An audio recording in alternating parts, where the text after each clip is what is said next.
कराची में बारिशों का सिस्टम आज कमजोर हो जाएगा, जिसके बाद मजीद तेज बारिशों का इम्कान नहीं रहेगा। शहर में आज तालीमी इदारे मामूल के मुताबिक खुले रहेंगे।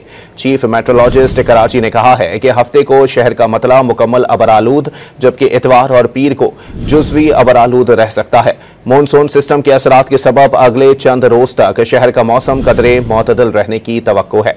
तर्जुमान महकमा मौसमियात कराची के मुताबिक मानसून के हालिया सिस्टम के खत्म होने के बाद इंतहाई कलील वक्त के बाद एक और नया सिलसिला 26 अगस्त से देही सिंध के थरपारकर, मिट्टी, उमरकोट, जबकि 27 अगस्त से कराची पर बारिशों की सूरत में असरअंदाज हो सकता है।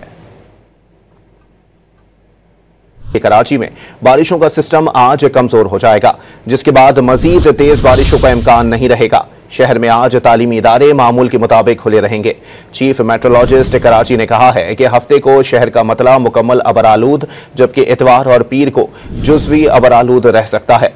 मानसून सिस्टम के असरात के सबब अगले चंद रोज तक शहर का मौसम कदरे मोतदल रहने की तवक्को है। तर्जुमान महकमा मौसमियात कराची के मुताबिक मानसून के हालिया सिस्टम के खत्म होने के बाद इंतहाई कलील वक्त के बाद एक और नया सिलसिला 26 अगस्त से देही सिंध के थरपारकर, मिट्टी, उमरकोट, जबकि 27 अगस्त से कराची पर बारिशों की सूरत में असरअंदाज हो सकता है।